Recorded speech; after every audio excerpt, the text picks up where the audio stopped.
Selamat siang semua, kembali lagi bersama saya Yosef Alinsana, NIM 180303017, kelas Sosiologi C, semester 6, tugas ke-8 mata kuliah Pendidikan Anti Korupsi. Di dalam video kali ini, saya akan mereview sebuah buku yang berjudul Memerangi Korupsi dan Penipuan di Bank Dunia. Berikut kita akan masuk ke pembahasannya secara detail.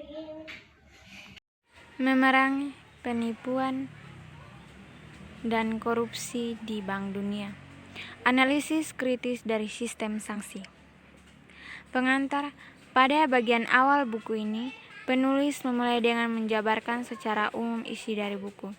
Terdapat 6 bab dalam buku ini dengan fokus pembahasan yang berbeda-beda.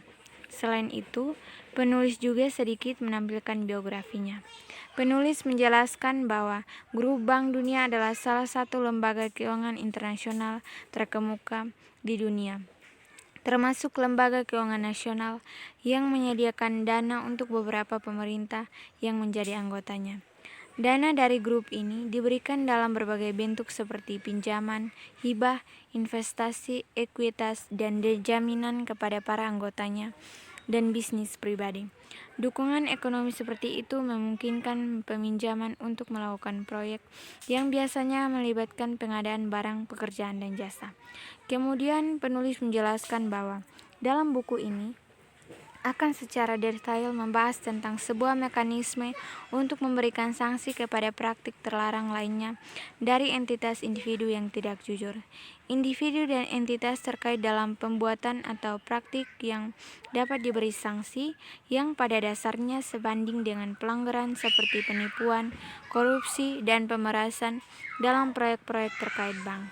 Sistem ini merupakan bentuk baru dari proses pemberian sanksi yang dikembangkan di tingkat global untuk memberlakukan tindakan hukuman untuk mencegah koruptif, kecurangan, dan praktik terlarang lainnya dari entitas individu yang tidak jujur.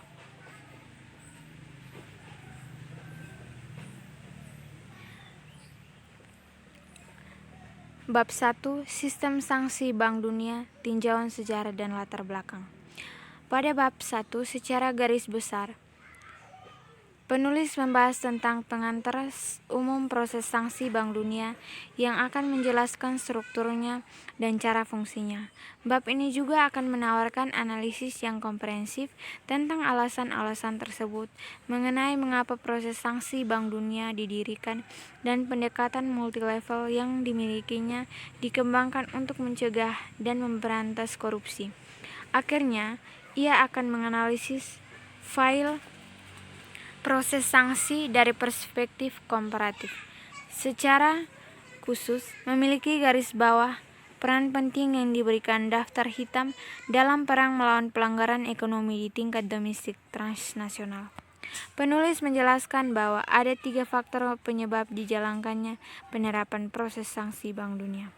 Yang pertama adalah tujuan spesifik bank untuk melindungi sumber daya miliknya sendiri dari kemungkinan penyalahgunaan. Yang kedua, sesuai dengan peranan melawan korupsi dan penipuan sebagai bagian dari komitmen Bank Dunia untuk mengurangi kemiskinan dan ketidaksetaraan. Yang ketiga, terkait kebijakan global melawan ekonomi kejahatan baru-baru ini muncul. Bab 3.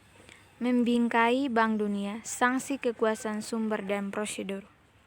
Secara umum, dalam bab ini, penulis menjelaskan tentang berbagai sumber yang dimiliki Bank Dunia, di mana badan hakim berkonsultasi dalam memutuskan suatu kasus, menangani masalah-masalah seperti peran presiden internal dan penyelesaian konflik antara regulasi yang berbeda sumber.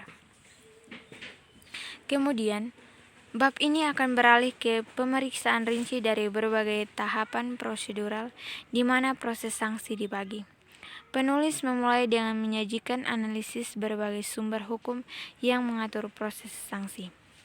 Apalagi akan ditawarkan evaluasi sejauh mana kerangka hukum yang dibuat oleh Bank Dunia dihormati prinsip negara hukum. Dewan Sanksi mengambil peran yang sangat penting dalam pengambilan keputusan sebuah perkara.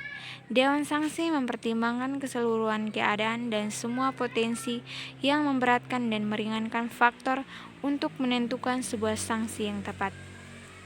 Selanjutnya, penulis menjelaskan tentang berbagai prosedur yang dilalui dalam sebuah proses sanksi oleh Bank Dunia.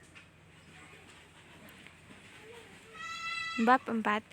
Praktik yang dapat dikenai sanksi dan atribut tanggung jawab.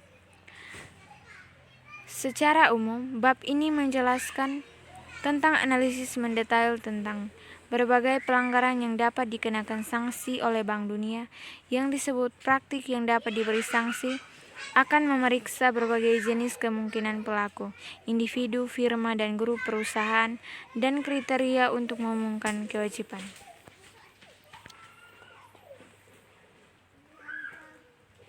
Perilaku terlarang ini menyerupai pelanggaran korupsi, penipuan, kolusi, pemaksaan, dan penghambatan keadilan disediakan untuk pemerintah hukum domestik.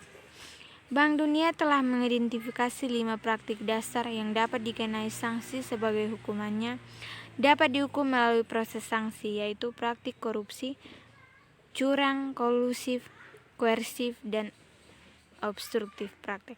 Sayangnya, tidak ada definisi praktik semacam itu yang ditawarkan menurut bank, di mana prosedur sanksi yang hanya mengacu pada sumber-sumber bank lain. Pada tahun 2006, kemudian Bank Dunia mengeluarkan beberapa argumen penting yang menjelaskan tentang makna dari kelima praktik yang dapat diberikan sanksi. Hal ini juga dimaksudkan agar adanya batasan yang jelas dalam penilaian pelanggaran setiap praktik. Bab 5. Hak dan peraturan bukti. Dalam bab ini secara umum penulis membahas tentang hak-hak, pembela, dan aturan pembuktian. Perihal yang pertama antara lain akan ada fokus perhatian khusus pada isu-isu yang krusial seperti hak untuk membuka bukti dan hak untuk bersidang. Tentang yang kedua akan membahas antara lain pertanyaan hukum seperti standar pembuktian dan pergeseran beban pembuktian, serta nilai pembuktian partai keheningan dan pembatasan akan akses responden terhadap bukti. Hak untuk batas waktu untuk mengirimkan tanggapan tertulis ke Dewan Sanksi, standar pembuktian dan pergeseran beban pembuktian, pembatasan akses fisik responden ke pembuktian dokumen, kesaksian langsung nilai bukti kebisuan partai, permintaan penundaan prosiding. Penulis menjelaskan bahwa siapapun yang diselidiki harus menyadari tuduhan spesifik yang dia sedang selidiki. Ketika pihak-pihak yang dituduh mengatakan keprihatinan badan investigasi, mereka memiliki kesempatan untuk menyajikan bukti dan argumen hukum yang ditujukan langsung kepada mereka, atau alternatifnya mungkin sengaja memutuskan untuk diam. Tanpa informasi yang tepat tentang tujuan investigasi, yang diwawancarai tidak diizinkan untuk menggunakan secara efektif hak untuk tetap diam dan tidak memberatkan diri mereka sendiri, yang secara ketat terkait dengan praduga tidak masalah, yang adalah elemen fundamental dari perspektif kebebasan dan proses hukum. Bab 6. Sanksi dan praktik pemberian hukum. Dalam bab terakhir ini, secara umum penulis menjelaskan bahwa setelah dilakukan pemeriksaan terhadap semua jenis sanksi yang dilakukan bank, dapat memaksakan akan pembahas praktik hukuman yang paling relevan seperti cara mempertimbangkan faktor-faktor yang memberatkan dan meringankan, alasan hukuman diadopsi oleh lembaga keuangan, dan tingkat konsistensi dan prediktabilitas saat ini hadir dalam praktik hukumannya. Penulis juga menjelaskan bahwa peran tersebut dimainkan oleh sistem kepatuhan perusahaan dan cara Bank Dunia memupuk adopsi dan memantau penerapannya.